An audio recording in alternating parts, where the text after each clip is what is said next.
Praise lord. దేవుని పరిశుద్ధమైన నామమునకు మహిమ కలుగునుగాక.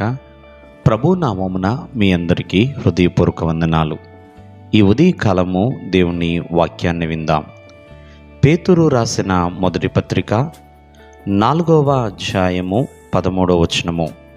క్రీస్తు శ్రమలలో మీరు పాలివారై ఉన్నంతగా సంతోషించుడి. ప్రియమైన వాళ్ళరా, ఇక్కడ దేవుని యొక్క వాక్యము ఏమని సెలవిస్తుందంటే, క్రీస్తు శ్రమలలో పాలివారై ఉన్నంతగా. అంటే దీన్ని బట్టి అర్థము, మనము ఎన్నోసార్లు శ్రమల గుండా వెళుతూ ఉంటాం. ఆ శ్రమల యందు సంతోషించమని దేవుని యొక్క వాక్యం సెలవిస్తుందండి.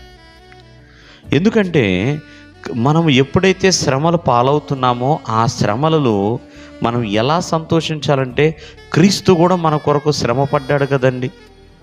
కాబట్టి ఆ శ్రమలలో నీవు కూడా పాలు పొందావు. క్రీస్తు శ్రమని జ్ఞాపకము చేసుకుని సంతోషించే వ్యక్తిగా ఉండాలి. అందుకనే భక్తుడైన యాకోబు అంటూ ఉంటాడు, నానా విధములైన శోధనలో పడినప్పుడు అది మహా ఆనందమని ఎంచుకొనడి అని. నిజమే, గొప్ప ఉపద్రవాలు మన జీవితంలోనికి వస్తూ ఉంటాయండి. ఆ ఉపద్రవముల వెనక ఒక ఆనందం అనే మేలు అనేది దాగి ఉందండి. ఒకవేళ ఏ తప్పిదము చేయలేదు, ఏ అపరాధము చేయలేదు, అయినా శ్రమలు వస్తున్నాయి. ఆ శ్రమలు పొందినప్పుడంట దేవుని నామము నిమిత్తమై నేను అవమానపడుతున్నాను, లేకపోతే అనారోగ్యానికి గురవుతున్నాను, ఏదైనా అది ఆనందముగా ఎంచుకోవాలి. దేవుడు మీకు ఇచ్చిన ఆనందాన్ని లోకము ఎప్పుడు కూడా తీసి వేయలేదండి. దేవుడిచ్చే ఆనందము నిత్య ఆనందము. కాబట్టి అటువంటి శోధనలు, శ్రమలు అనుభవిస్తున్నప్పుడు సంతోషించాలి. భక్తుడైన యోబు ఆ శ్రమలలో సంతోషించాడు.